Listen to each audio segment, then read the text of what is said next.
Olá, meu amor, vamos para o nosso estudo de Bhagavad Gita. Vamos. Vamos iniciar o nosso estudo. Para quem está assistindo agora no gravado, nós estamos lendo esse livro aqui que vai estar na descrição e os nossos dois livros. Deixa eu fazer uma foto, porque aí eu vou ter essa foto finalmente. Nossa, aqui dos dois livros, Dos nossos. dos nossos abençoados. E a E eu versão. tenho que. Pode falar? Pode falar, amiga. A versão do Paramahansa Yogananda, que é a versão, essa versão, na minha concepção, a minha favorita, que é a que a Paula vai estar trazendo para a gente hoje. Então, assim, vem para, putz, mas prepara, porque sempre vem uma chapuletada, vem os momentos que a gente Sempre. pensa, meu Deus, que bênção. Você ia falar uma coisa? Não, só da foto que eu tô precisando te mandar, né, amiga, que eu não fiz ainda, mas eu vou fazer, tá? Agora a gente já Pra fez, né? gente fazer a capa. Tá bom, tá bom. Bom, Então, vamos começar com Om. vamos. Você prefere iniciar, fazer o Om de iniciação ou o Om de finalização hoje? Eu faço finalização? Tá bom, Pode ser? Você inicia? tá bom. Oh.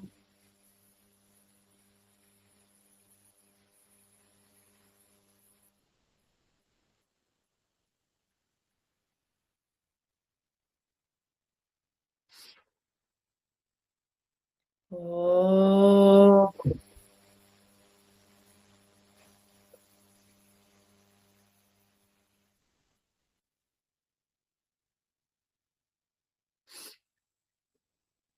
Oh.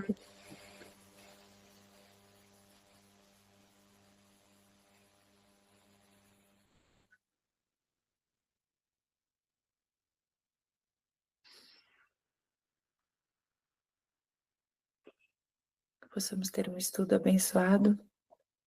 Todos os seres possam ser livres e felizes e que esse conhecimento sagrado. Gratidão, Senhor, por nos dar a oportunidade de estarmos aqui, juntas, reunidas, e assim para quem está assistindo agora também, que essa palavra possa tocar, transmutar, incentivar, trazer luz, ação e paz e harmonia para o coração de cada um. Amém. E assim é. Amém. Gratidão. Gratidão, amor. Você falou algo muito lindo, né, que é essa questão de trazer paz e alegria a todos, né, que todos os seres sejam felizes. E eu estava ontem escutando um mantra, realmente que fala isso, né, que é aquele, como é que é? Loka Samasta Suki. Tá, só que não levanto. Achei o recording. Todos os Achei o seres recording. sejam felizes. É Amém. muito lindo. Gratidão. Que todos os seres sejam ainda mais agora, né, amiga? Que exista paz no coração de cada um desses líderes aí para ficar paz. Paz mundial. Amém. Assim é. Assim seja. Começo lendo aqui o Rejoice, a gente lê Isso, uma página cada uma, né? Até o ponto isso. final. Chapter 5 do livro de Bhagavad Gita, versão e tradução de Eknath E. Aswaran. At the beginning of this chapter, the traditional approach to the spiritual life, that is, leaving the world, retiring from the ordinary affairs of job and family, is contrasted with working in the world with detachment. The general term for retiring from the world is sannyasa, renunciation. Traditionally, sannyasana meant renouncing all worldly ties and attachment. The person undertaking the vow of sannyasa would leave home, family, and occupation to pursue a strict contemplative life.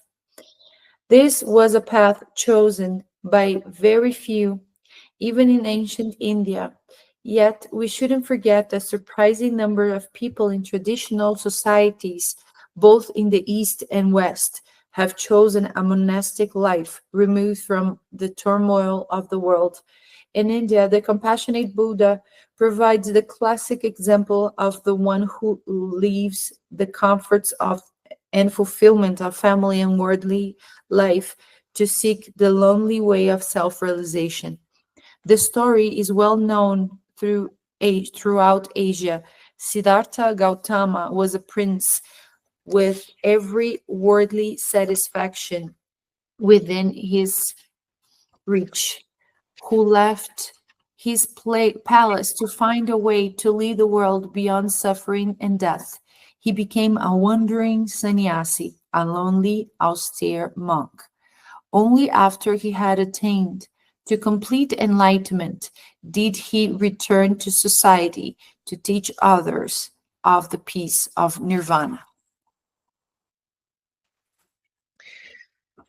Though Krishna acknowledges here that this way of sannyasa can lead to the goal, he recommends the path of selfless action or selfless service as the better way.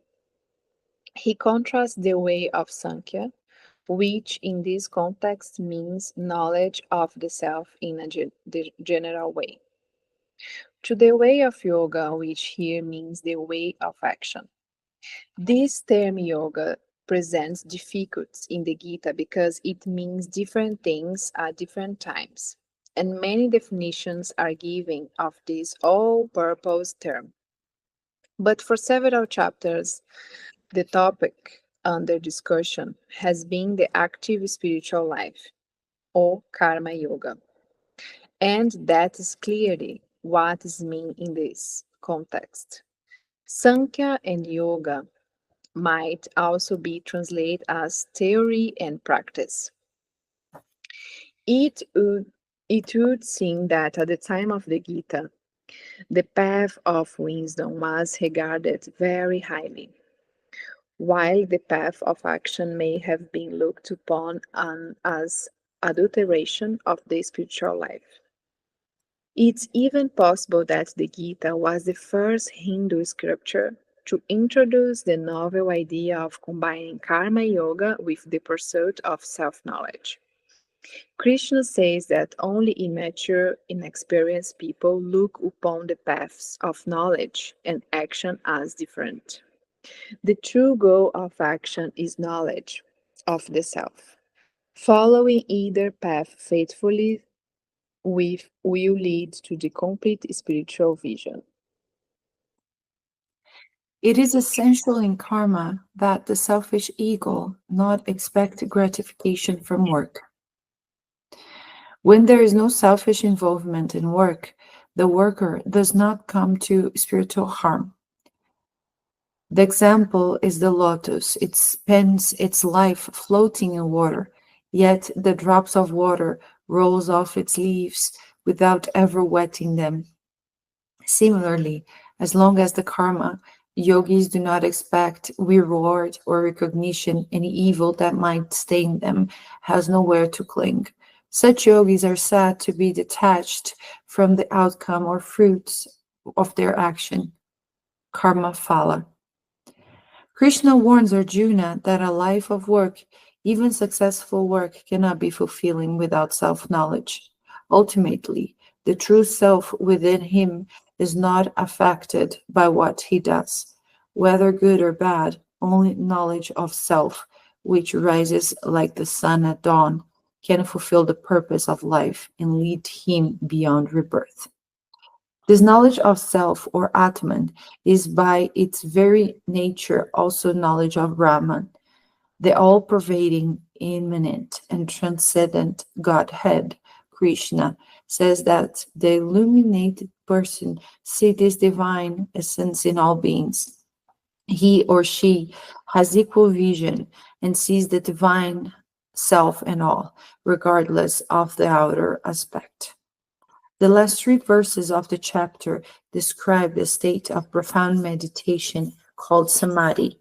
When meditation comes very deep, breathing becomes slow, steady, and even, and the windows of the senses close to all outward sensation. Next, the faculties of the mind quiet down, resting from their usually frantic activity. Even the primal emotions of desire, fear, and anger subside.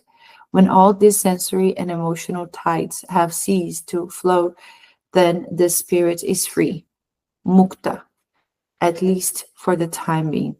It has entered the state called samadhi. Samadhi can come and go.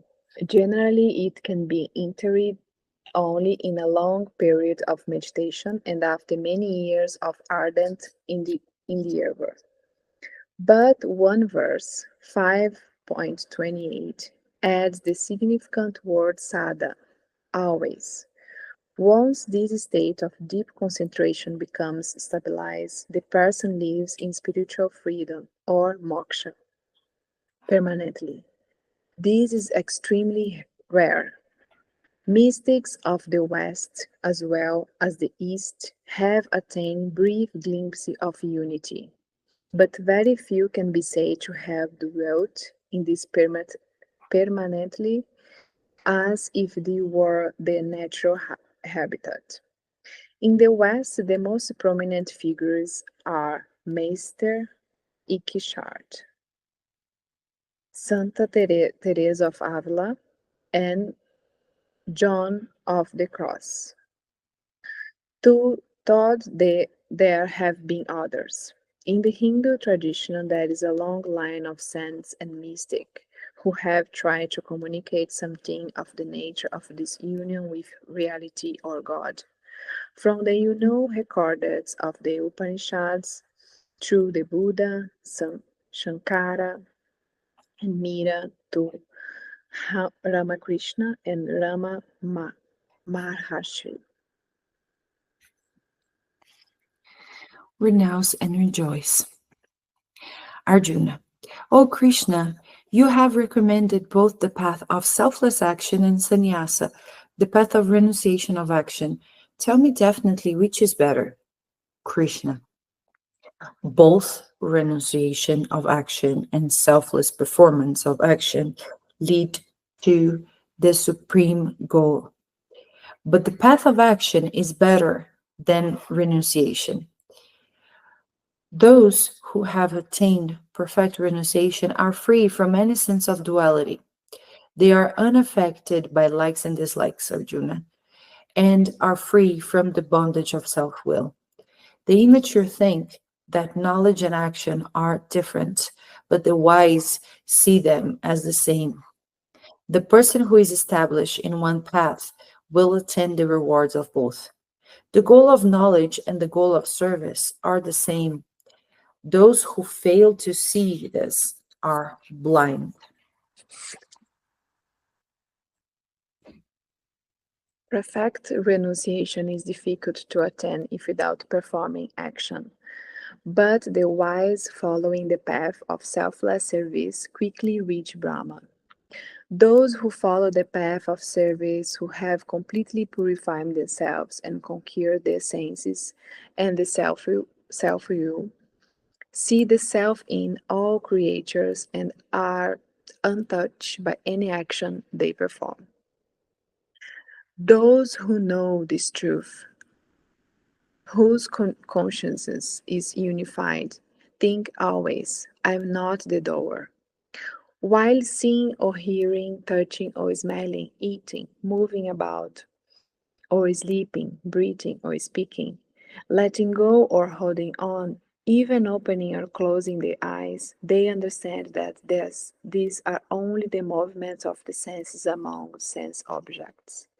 Those who surrender to Brahman, all selfish attachments are like the leaf of a lotus floating clean and dry in water. Sin cannot touch them. Renouncing their selfish attachments, those who follow the path of service work with body, sense, and mind for the sake of self purification. Those whose consciousness is unified abandon all attachment to the results of action and attain supreme peace. But those whose desires are fragmented, who are selfishly attached to the results of their work, are bound in everything they do.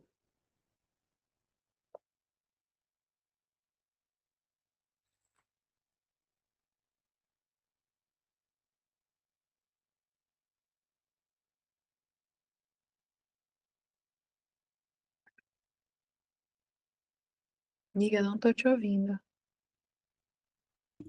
Oi! Ai, voltou.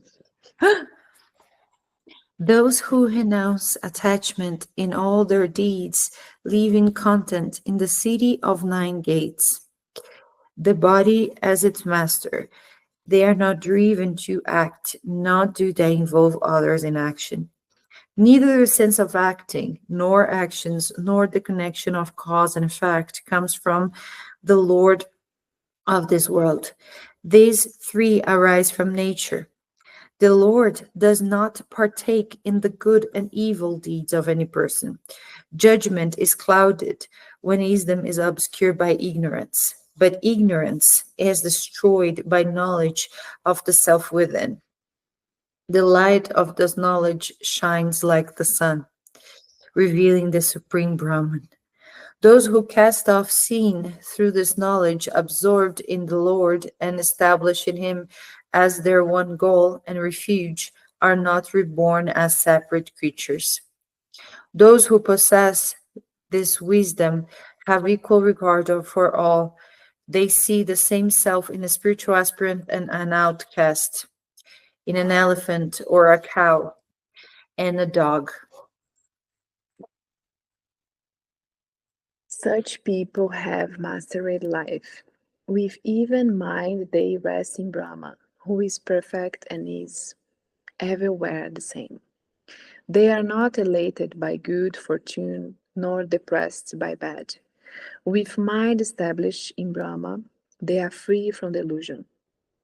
Not dependent on any external support, they realize the joy of spiritual awareness.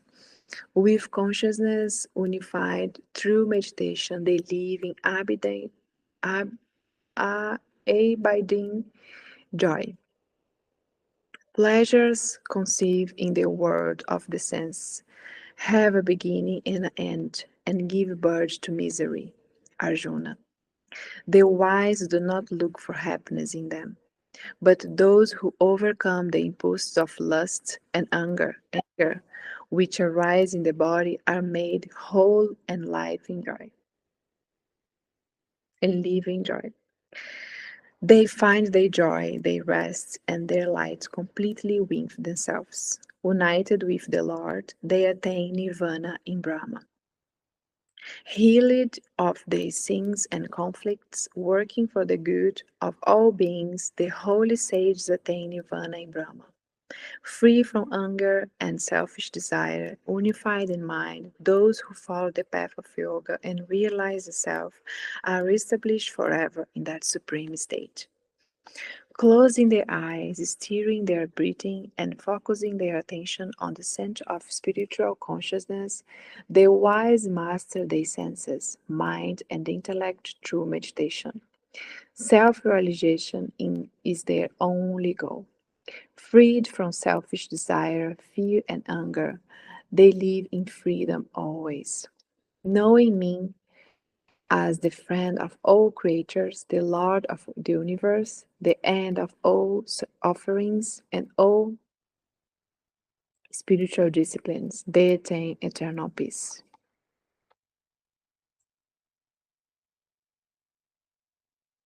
Beautiful. Agora vamos para essa versão abençoada de Paramahansa Yogananda Ji. Com vocês, a palavra, a minha linda Paula, quer iniciar ou... Tá, Tá. eu inicio, amiga.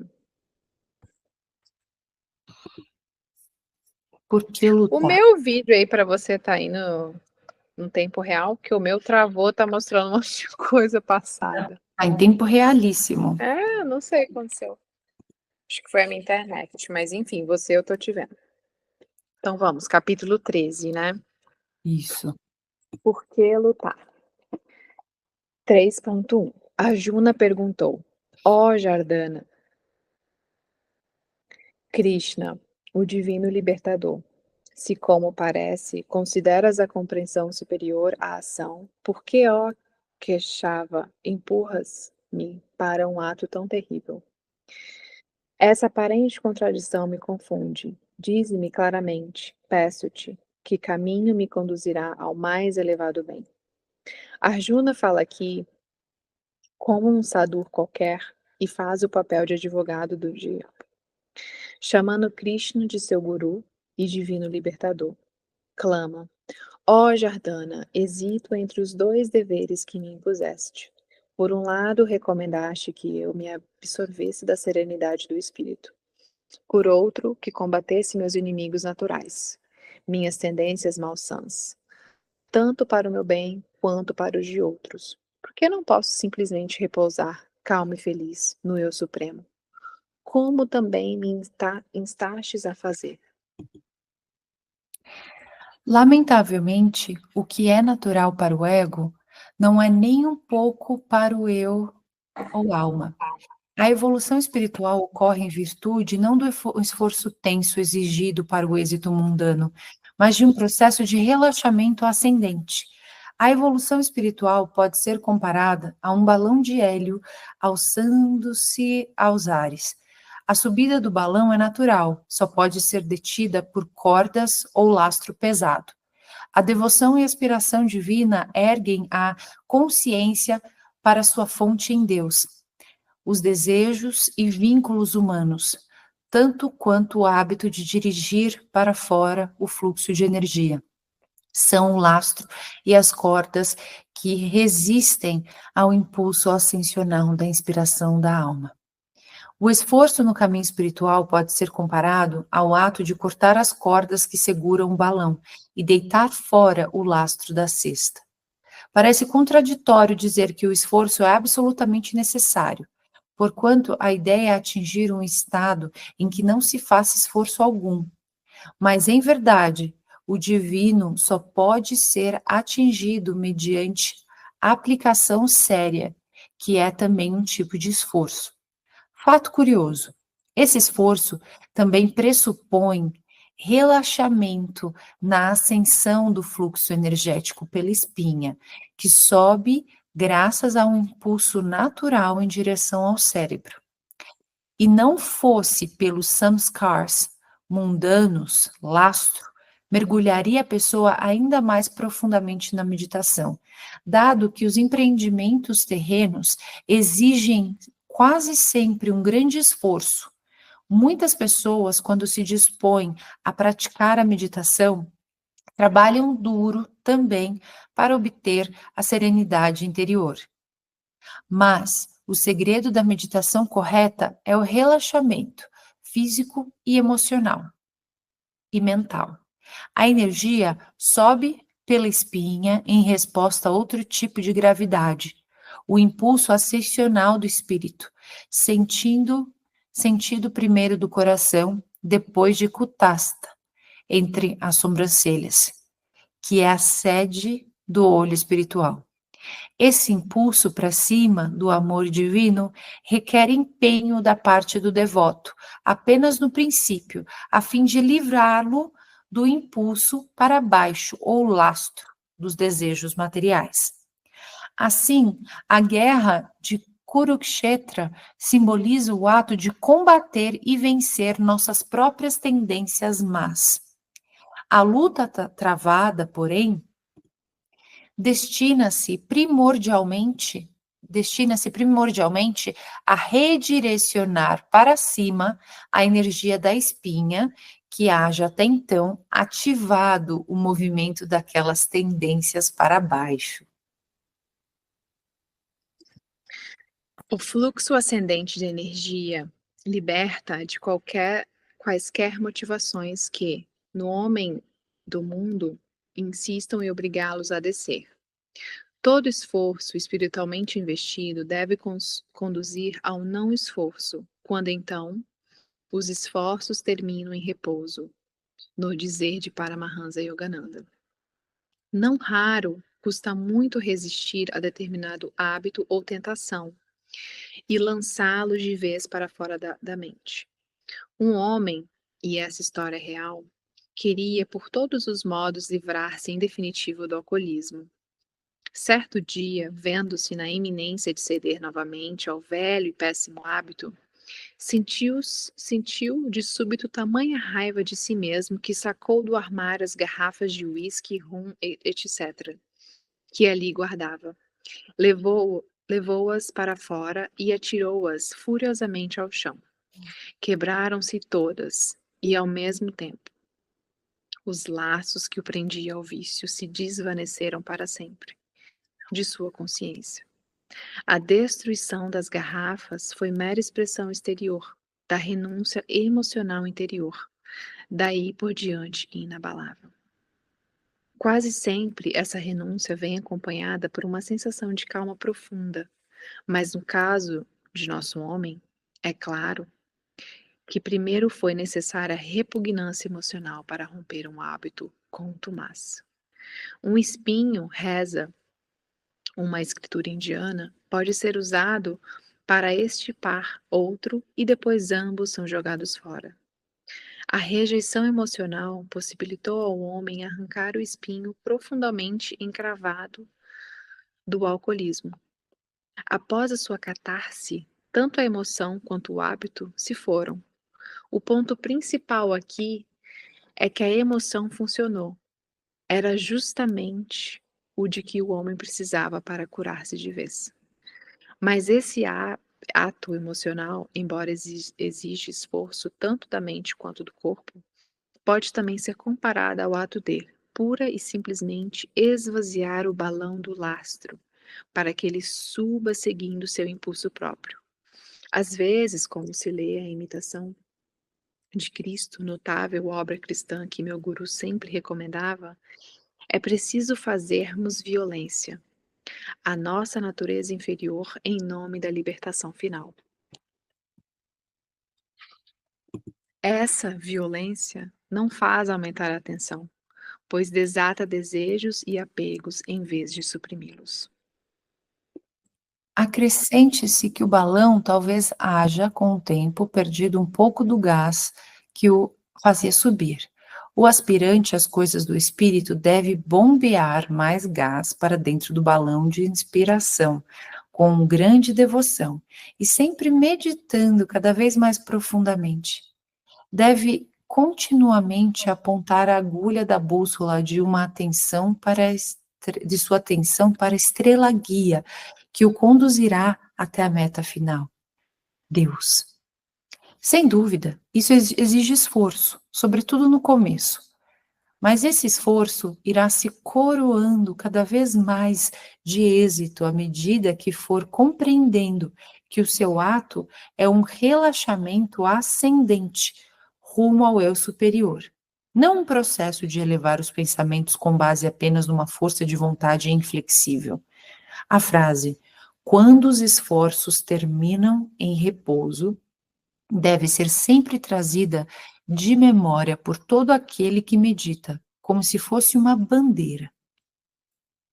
É o estandarte do macaco, que Arjuna ergue bem alto para representar seu controle sobre a inquietude mental.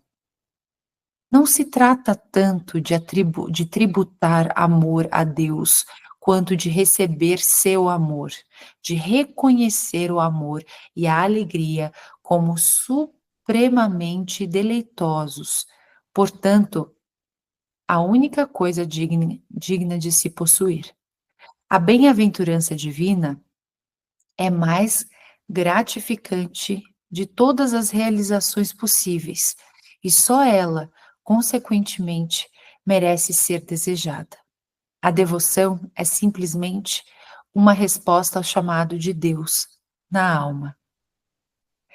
As verdades supremas não podem ser aprendidas, só podem ser rememoradas no eu. Como pontificou o velho sábio Patanjali, a iluminação é alcançada por um processo de smriti, lembrança divina. Quando se vivencia Deus, a alma recupera o que sempre soube, em níveis de consciência mais profundos que o consciente, a sua própria realidade eterna. O caminho espiritual está semeado de contradições aparentes. Yogananda contava a história de um mestre que recomendou a um discípulo: deves comer e não comer. O discípulo naturalmente objetou: Mas, mestre, o que o senhor diz me parece contraditório. A contradição, explicou o mestre, está em tua compreensão. Meu conselho tem fundamento. Deves alimentar teu corpo de maneira saudável, para mantê-lo vivo e em boas condições. Mas, ao mesmo tempo, resistir à ideia nascida do ego: estou comendo. Dize a ti mesmo, de preferência: Deus está comendo por intermédio de mim. Assim também deve a pessoa agir neste mundo, não motivada pelo ego, mas a fim de cumprir um dever atribuído por Deus, e com a certeza de que só Ele faz as coisas por meio de seu instrumento. O Senhor do Universo disse: Ó tu que não tens pecado, no princípio da criação estabeleci dois meios pelos quais o homem poderia salvar-se. O primeiro, pela sabedoria, o outro, pela reta ação. A verdadeira sabedoria significa uma só coisa: a percepção de Brahma e a unidade com ele. Quem foi abençoado com essa percepção não precisa fazer nada. Yogananda contava a história de Draupadi, a quem certa feita Krishna perguntara: Por que não praticas as técnicas da meditação do yoga? Gostaria muito de praticá-las, respondeu ela. Mas como conseguiria? Não posso manter a minha mente longe de ti pelo tempo necessário. Ouvindo essas palavras, concluía o mestre, Krishna apenas sorriu.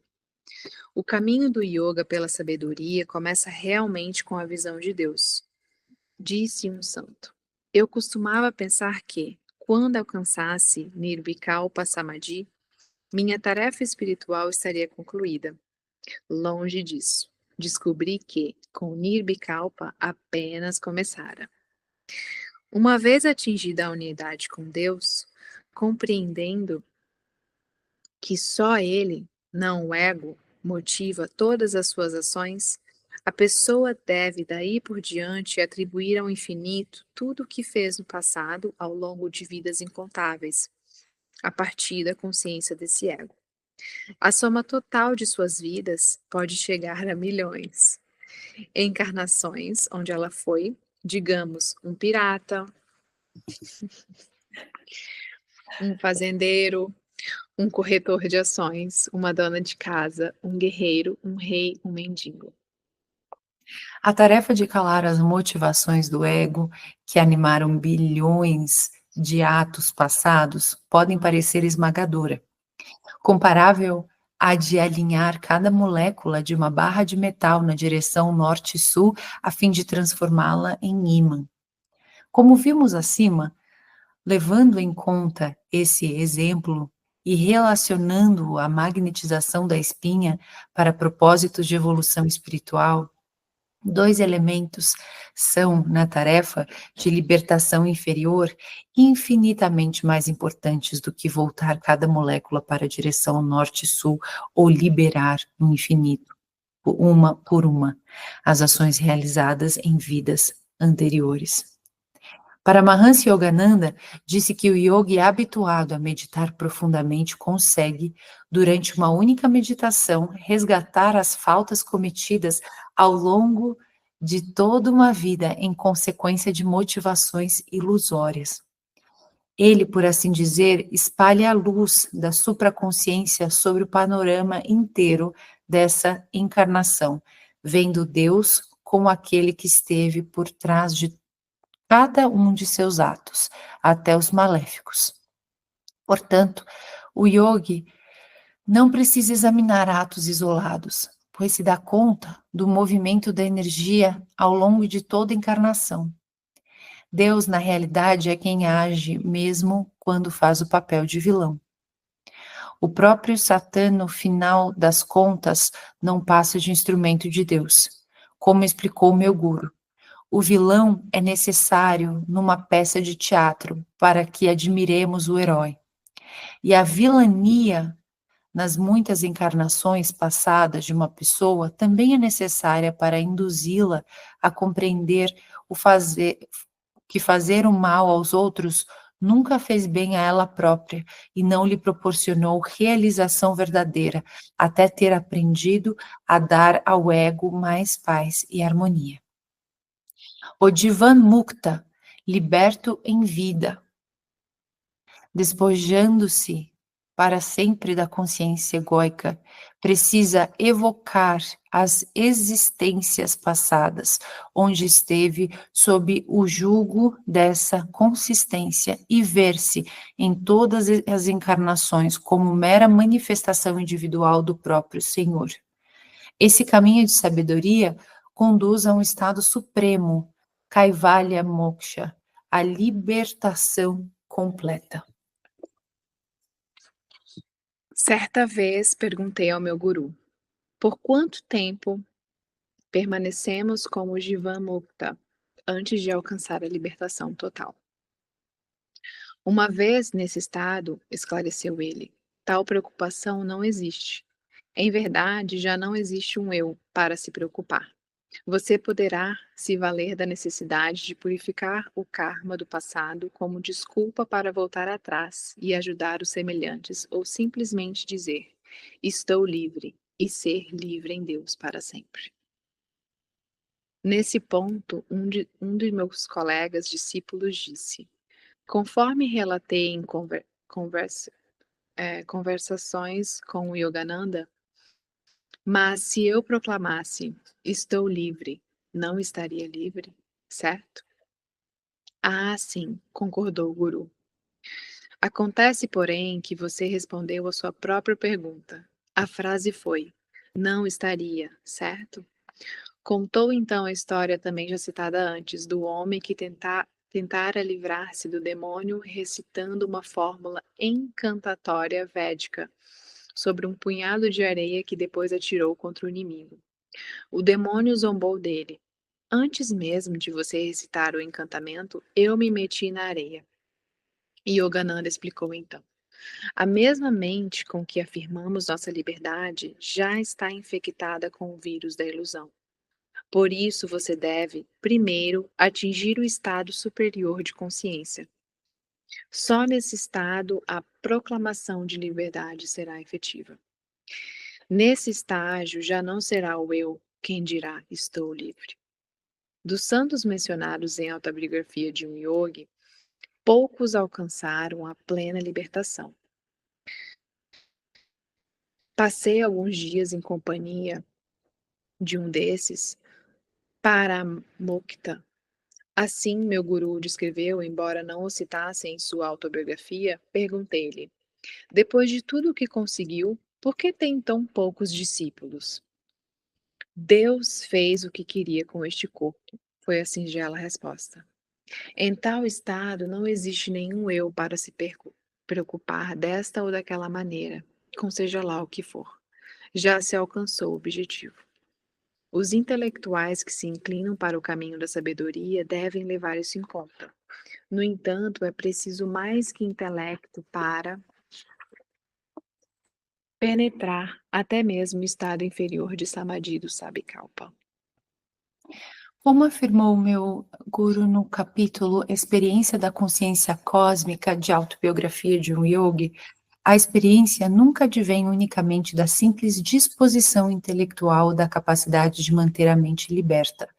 Só a expansão adequada, proporcionada pela prática devocional do yoga e do bhakti, prepara a mente para absorver o choque libertador da onipresença. O grande poema místico de Yogananda, Samadhi, que será transcrito na íntegra mais à frente, quando examinarmos a visão divina de Arjuna, teve omitidos em edições posteriores, por inexplicável decisão editorial, inúmeros versos importantes, entre estes os seguintes: da meditação mais profunda, mais longa e mais intensa concedida por um guru, provém este celestial Samadhi. A salvação ocorre, como aliás toda manifestação da criação, por meio de um instrumento de Deus, e não da intervenção direta do espírito. Neste caso, o instrumento divino é o guru. Assim, para necessidades práticas, Krishna aconselha o devoto a enveredar pelo caminho do yoga, como declara mais tarde no Gita, Arjuna, um yogi. A atividade meditativa, e não apenas um conjunto de ações religiosamente motivadas, está implícita no que Krishna diz aqui. Assim como a flor da maçã já contém a maçã, e é inseparável desse produto final, assim a prática de yoga não se separa do seu fruto, a união com o infinito. Deve-se ter bem em conta que o termo yoga não se refere a práticas meditativas específicas e limitadas, ensinadas há quase milhares de anos na Índia por grandes rishis ou sábios. Os que buscam as verdades espirituais em qualquer religião, quando meditam e oram com sinceridade, podem com toda a justiça ser chamados de yogis. Oh! Um grande místico, um grande místico católico em Roma foi abordado por um amigo meu, que, ao se confessar à maneira tradicional, contou ao místico que praticava Kriya Yoga. Caramba, replicou o homem. Não revele isso a mais ninguém, principalmente se for padre. Mas, acrescentou, você está fazendo a coisa certa. O caminho óctuplo, mais literalmente de 8 membros, ou Ashtanga, do yoga, tal qual delineado pelo antigo sábio Patanjali, não era um caminho particular para Deus. Todos os que querem unir suas almas a Deus devem seguir a mesma vereda, yama e niyama, reta ação, asana, firmeza de postura com a espinha dorsal ereta para que a energia suba livremente por ela, pranayama, controle sobre a energia do corpo, pratyahara, interiorização da mente, dharana, concentração orientada, dhyana, absorção na meditação profunda e samadhi, unidade. Samadhi, como já vimos, é ao mesmo tempo condicionado e incondicionado. Primeiro, condicionado, limitado em sabikalpa, pois subsistem ainda os laços sutis da consciência egóica, que não foram inteiramente rompidos. E depois, incondicionado de todo em nirvikalpa. Quem atinge Nirvikalpa Samadhi atinge o estado mais elevado que há. Precisa apenas livrar-se das lembranças de encarnações passadas, identificadas com o ego.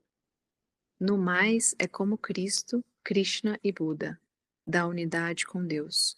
Não é possível ir além. Fiéis muitas vezes reivindicam para os fundadores de suas religiões um estado superior ao de que qualquer outro santo ou mestre. Tal estado não existe. Como disse certa feita Yogananda, quando você se torna um Deus, você é Deus. De fato, não existe nenhum você para se tornar algo mais. Assim, quando Krishna recomenda a Arjuna ser um yogi, não se refere necessariamente a um yogi hindu. Todos quantos em qualquer religião buscam Deus com sinceridade, percorrem a mesma senda, porque sua devoção os faz voltar-se para dentro de si mesmos, a fim de vivenciá-lo. Não poderia ser de outra forma. O benefício do caminho do yoga em sua tradição clássica, e especialmente o caminho do Kriya Yoga, é que suas técnicas científicas operam de maneira direta, enquanto a mais contrita devoção só o faz indiretamente. Yogananda conheceu, numa ocasião, um autêntico yogi, Bhakti, seguidor do caminho da devoção, e, percebendo-lhe a sinceridade, aconselhou-o a aceitar a iniciação em Kriya Yoga. O homem se esquivou, alegando que seguia fielmente os passos de Bhakti Yoga há 20 anos e não queria mudar, embora, reconheceu, ainda me reste vivenciar Deus. Yogananda explicou-lhe: você esteve num cubículo por 20 anos, tentando escapar pelas paredes, pelo teto, pelo chão, e ninguém lhe mostrou a porta. O Kriya Yoga o fará sair pela porta da espinha. Não é minha intenção abalar a sua fidelidade. Digo apenas: eis a porta, abra e saia para o ar livre da realização divina. Finalmente, o homem aceitou minha sugestão. Dentro de pouquíssimo tempo, teve uma experiência de Deus que buscara por tantos anos. Entenda-se que o Bhagavad Gita é para todos e não apenas para aqueles que conseguem meditar profundamente. É mesmo até para o mais materialista dos seres humanos. Aponta o caminho para gozarem a felicidade, depois a alegria e, por fim, a bem-aventurança perfeita que os homens procuram. Muitos, infelizmente, às cegas, tropeçando na escuridão, sem rumo certo. O Gita diz: esse é o caminho que, sem exceção, buscais. Nada que seja procurado em outra direção vos dará o que tão ardentemente desejais. Havendo embora cegueira e ignorância do que a vida de fato é, o que quereis resume-se em descobrir o mistério de vosso próprio ser. Portanto, esse caminho sobre Karma Yoga, o caminho da ação espiritual, trata de todas as ações e do modo de direcioná-las para a realização em Deus. Ponto importante a lembrar: o objetivo do Karma Yoga não é agradar a Deus. É, em certo sentido, agradar ao próprio eu. Ou seja, encontrar a beatitude do próprio eu divino. Essa é também a mensagem de toda a escritura verdadeira. Fazer o que proporciona, não deleite, nem sequer felicidade humana, mas bem-aventurança. Privilegiar o ego e seus mesquinhos interesses é abrir caminho para o inferno. Desdenhá-lo, graças à expansão da compaixão e da percepção, é rumar para o paraíso. Em última análise, o paraíso autêntico que todos procuram é Satchidananda, a beatitude sempre existente, sempre consciente, sempre nova. Assim, é espiritual a ação que minimiza a ênfase no ego e em tudo quanto lhe alimente a consciência. Desejos, apegos e, um por um, os guerreiros do exército dos Kauravas. Não ação não é inação. Quem renuncia ao esforço em nome da divina indiferença à atividade não pode atingir a perfeição. É para dar exemplo a seus discípulos que os mestres plenamente libertos, voltando a este mundo como avatares, encarnações de Deus, se entregam a várias atividades espiritualmente edificantes. Chegam mesmo, às vezes, a participar de tarefas que visam a emancipação do mundo, como fez Krishna ao matar o demônio Kangsa. Os avatares atuam como partícipes voluntários do drama divino da criação, mas sua existência destina-se também a servir de exemplo aos devotos, mostrando-lhes que é importante, para todos, empenhar-se ativamente na autolibertação, cada qual segundo a complexidade de sua própria rede de karma. Meu guru explicou que um mestre liberto, independentemente de sua missão no mundo, jamais perde a percepção íntima da liberdade. Ninguém pode permanecer inativo sequer por um momento. Todos somos compelidos pela natureza, de bom ou mau grado, a agir motivados pelos gunas, as três qualidades da natureza. Aquele que refreia seus órgãos da ação, mas deixa revolutearem na mente pensamentos voltados para objetos dos sentidos, é com justeza considerado hipócrita e a si mesmo se ilude. Imagine-se a ausência total de movimento. Nenhuma brisa, nenhuma nuvem a cruzar o céu, nenhuma onda a agitar o oceano, nem o sol ou lua a surgir e desaparecer no horizonte, nenhuma mudança de estação, nada que cresça, nada que decaia, sopro algum de vida, nenhum pensamento, nenhum átomo a vibrar, e a falta de movimento e a inexistência do espaço e, consequentemente, de tempo. Que sandice dos pretensos filosóficos, sofisticados pensadores e aspirantes à verdade imaginar que o estado de não ação do Espírito Supremo possa ser alcançado pela mera omissão. Conseguirão deixar de respirar simplesmente não respirando? Poderão impedir-se de pensar não pensando? Atingirão o silêncio não falando? É de estranhar que um aspirante à sabedoria conceba semelhantes absurdos.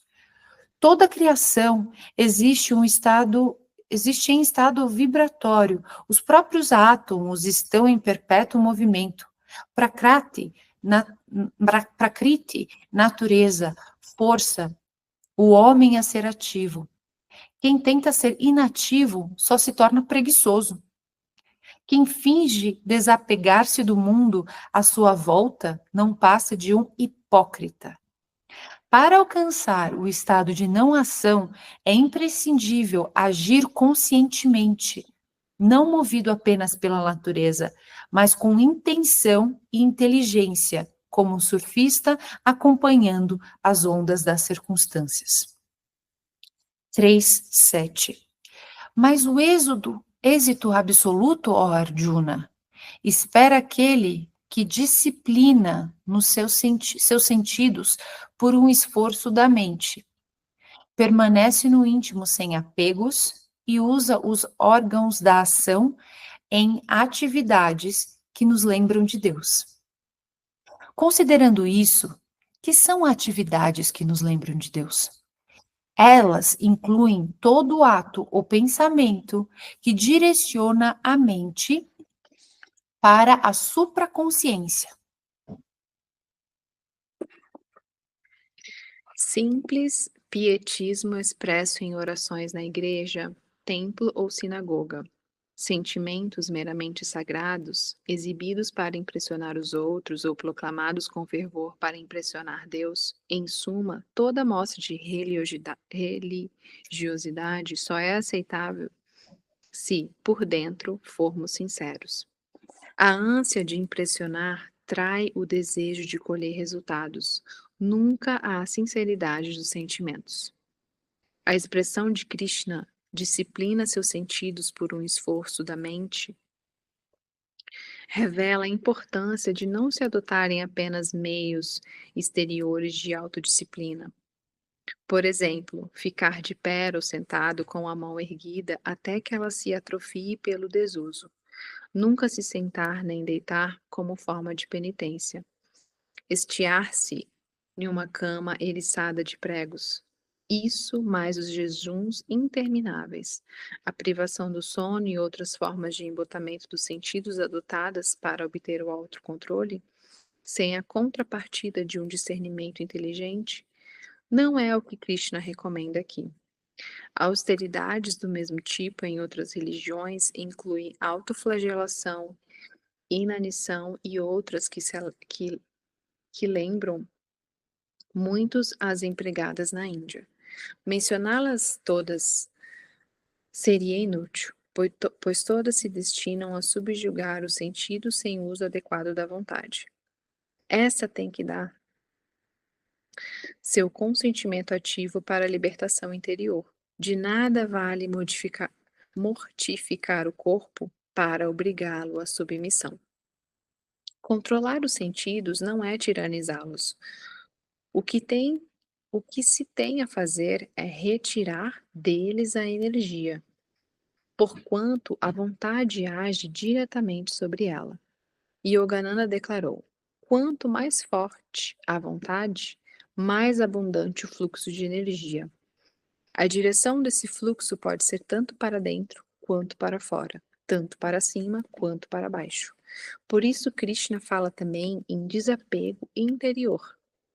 Privar-se de coisas materiais pode, e frequentemente o faz, alimentar o fogo dos vínculos ocultos. Nenhuma atividade voltada para impressionar os semelhantes ou até Deus dará, no fim, frutos divinos. A evolução espiritual se consegue, acima de tudo, desejando-a intensamente, não infligindo disciplina violenta ao corpo. Com boa vontade, alegria e devoção, é possível encontrar Deus, sem o pleno consentimento da vontade e da consciência total da pessoa. Este que é o que mais nobre, esse é o que é o mais nobre dos objetivos, a consciência pura da bem-aventurança. Não será nunca atingido. Deixa eu ler de novo. Acho que eu li errado aqui. Com a boa vontade, alegria e devoção, é possível encontrar Deus. Sem o pleno consentimento da vontade e da consciência total da pessoa, este que é o mais nobre dos objetivos, a consciência pura da bem-aventurança, não será nunca atingido. 3:8. Cumpre os atos que teu dever te impõe, pois a ação é melhor que a inação. Com efeito, se não agíssemos, nem sequer o ato de manter a vida em nosso corpo seria possível. O dever de cada homem é aquilo que lhe toca, determinado pelos laços do karma que ele mesmo forjou, e deve desatar a fim de ser livre do apego ao ego. Só assim sua consciência voará para o infinito.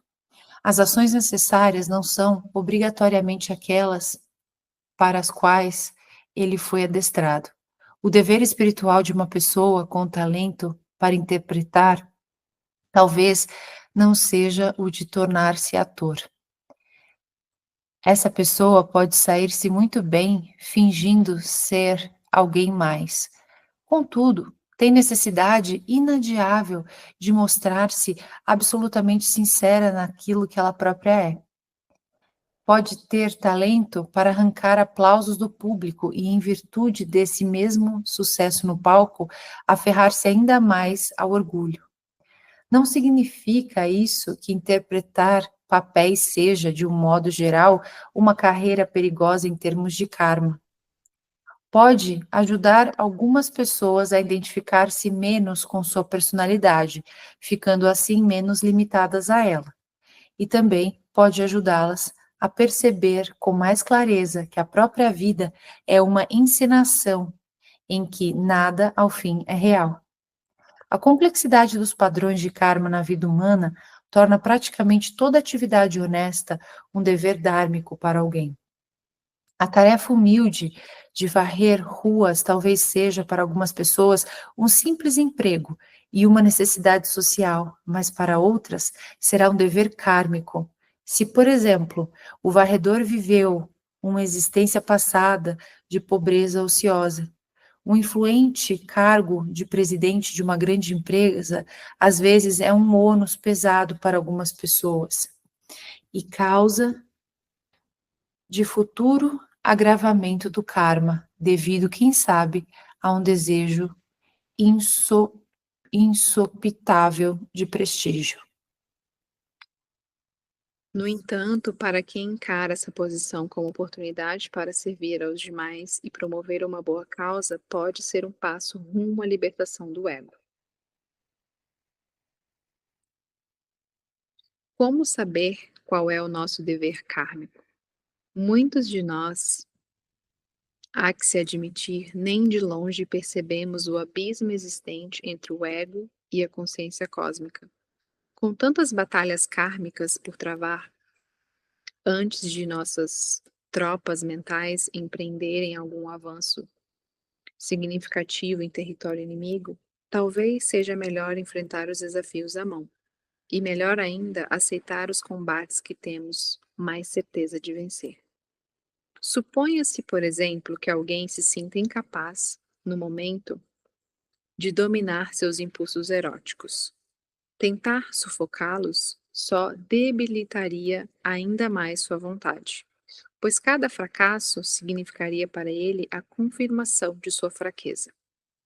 Mas lhe valeria, então, a ver-se como um desafio não tão difícil que, uma vez superado, robusta seria sua força de vontade, e aos poucos o prepararia para um empreendimento maior. Ainda espera.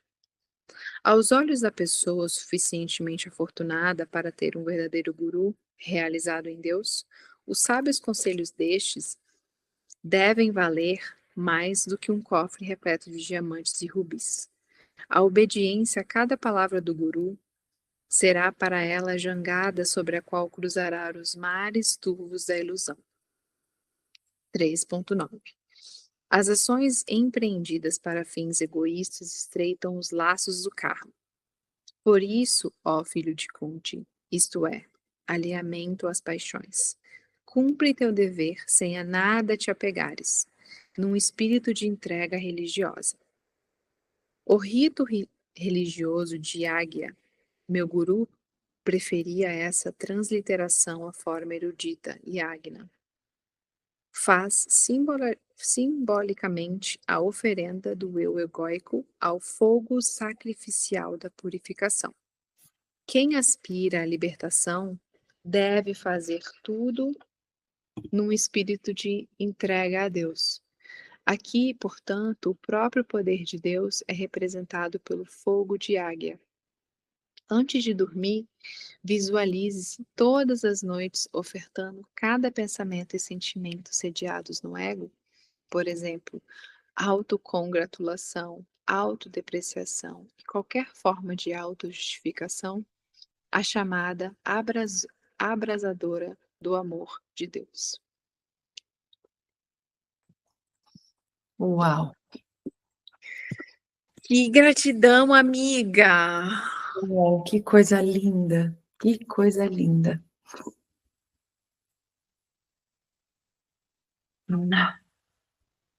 Uau, Muito lindo, né? muito lindo, meu amor.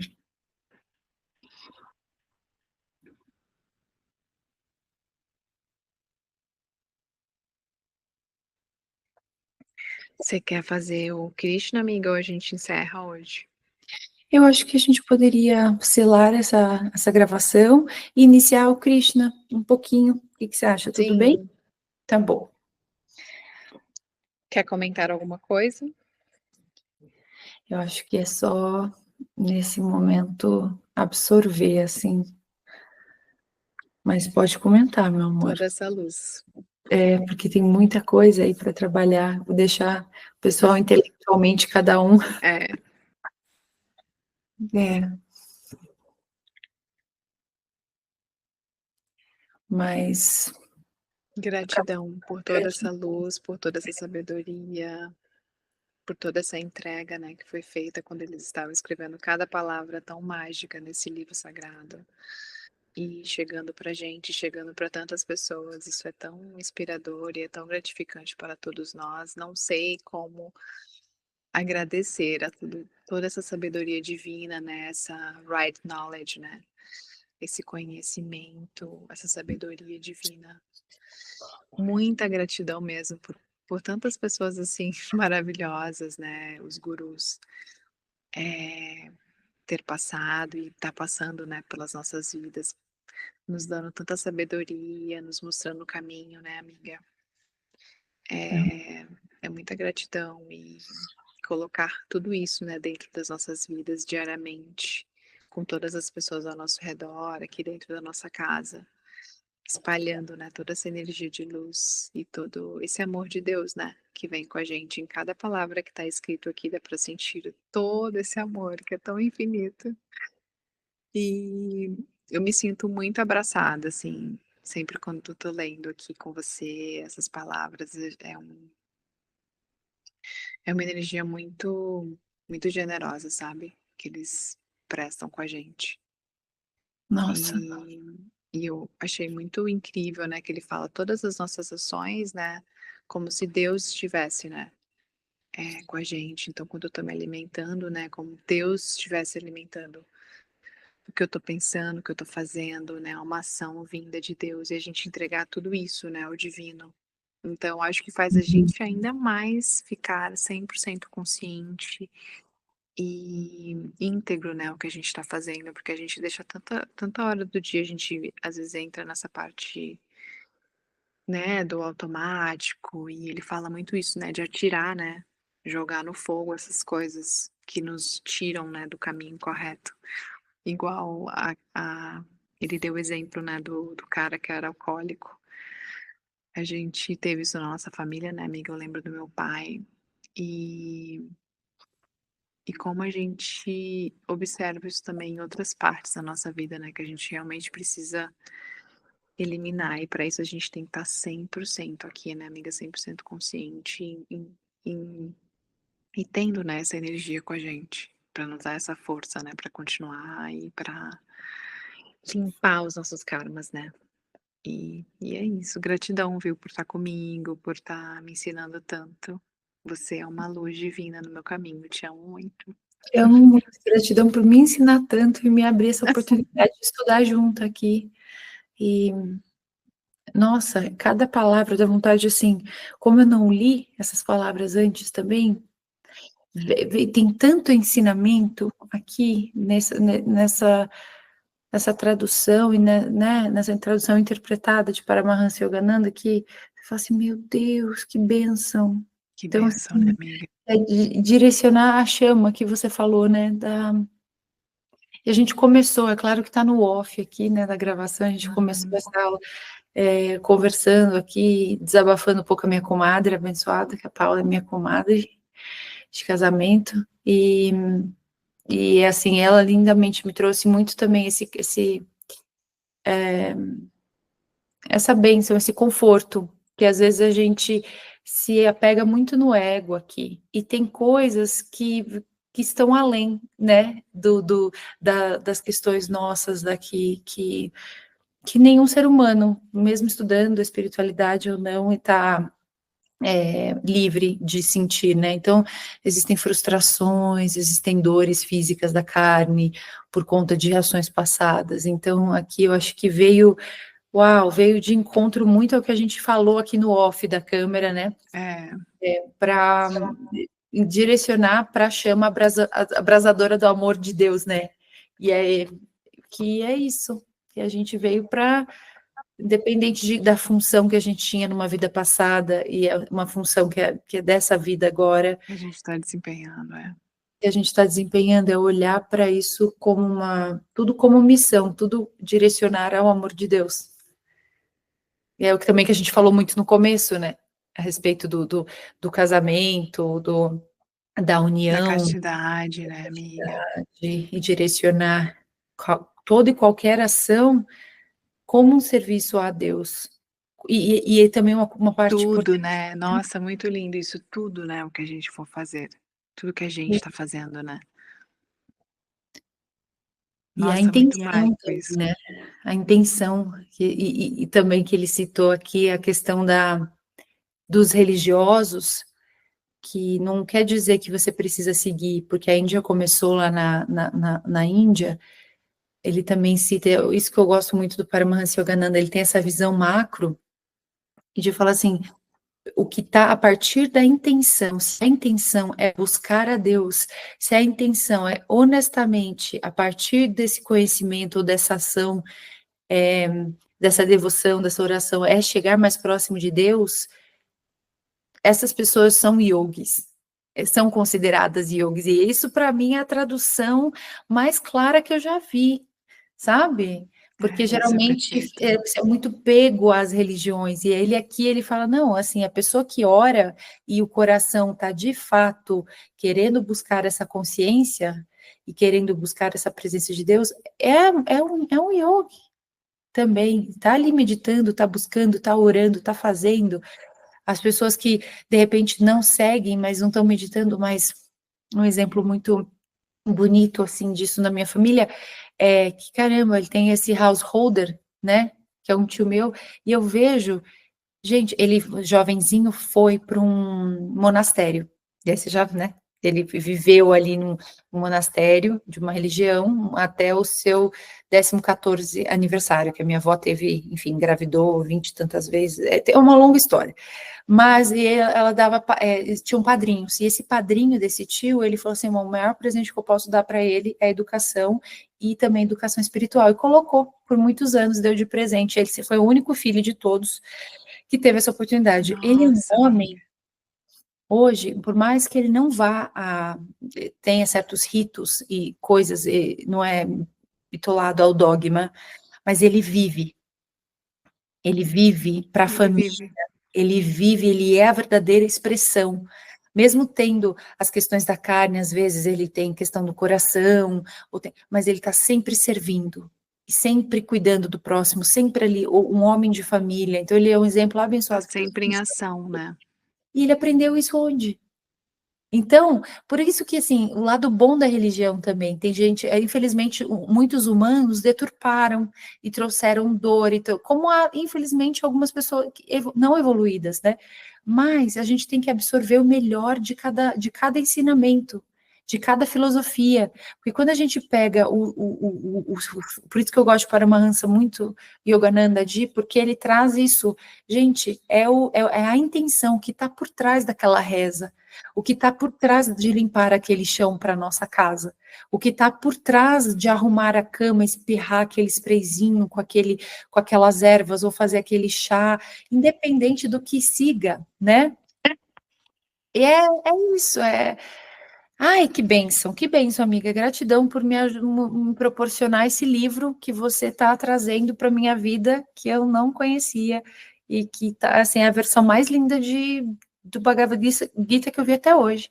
E é desse nosso lindo mestre. Nossa, você, né, amiga, que me trouxe tudo isso, né? Começando pela autobiografia e agora esse livro maravilhoso, né? A Essência do Bhagavad Gita. Foi você que me colocou Ai, nesse, meu amor. nesse lugar. Então, assim, eu sou muito, muito grata, viu? Eu que sou grata pela tua vida, por você trazer essa luz. Mas tem uma coisa aqui que eu não lembro onde está, mas é da alma. Foi tão bonito, da alma reconhecer. Não é, tem a questão, não é reaprender. Mas tem uma parte aqui que ele fala da alma, que a alma, ela tá, quando a gente busca o conhecimento espiritual, que é o caminho para Deus, a alma já sabia, você já conhecia, É, você já. Então, só foi uma só que a gente iniciação. está inundado no ego, né? E a gente não deixa essa alma falar, né? A gente está lá no ego todos os dias, né? E aí, por isso que ele fala essa questão da ação, para jogar todo esse ego embora e a gente em busca do que realmente é de verdade, né, amiga? Do right knowledge, né? Da verdadeira essência da vida. Total. Porque esse ego também, por exemplo, esse ego, às vezes, tão preso aqui, faz a gente esquecer do estudo, por exemplo, que aconteceu comigo por conta de algumas preocupações que aconteceram essa semana. Ou o ego da dor, ou o ego, qualquer coisa que o ego possa trazer, né? Então, vamos curar esse ego através, cada vez mais, desse estudo, dessa A reflexão. sabedoria é Amém. Você vai finalizar a gratidão. nossa vida, a nossa, selar, nós iniciamos, agora você sela, faz o para a gente ir para o nosso próximo livro, que é, vou encerrar essa gravação, pessoal, Fazemos outras. e a gente vai Gratidão por tudo, tá? o português. Gratidão, meu amor. Gratidão por tudo. A gente pode finalizar também com 3 respirações, né? Igual a gente fez no início, a gente também termina. E gratidão por tudo. Te amo, viu? Te amo, meu amor. Inspira fundo. Oh, Oh, oh, oh.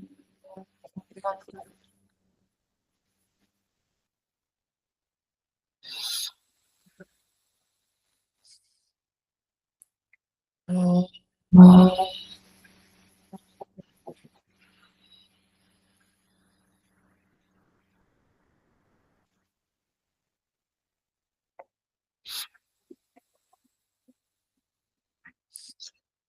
Oh.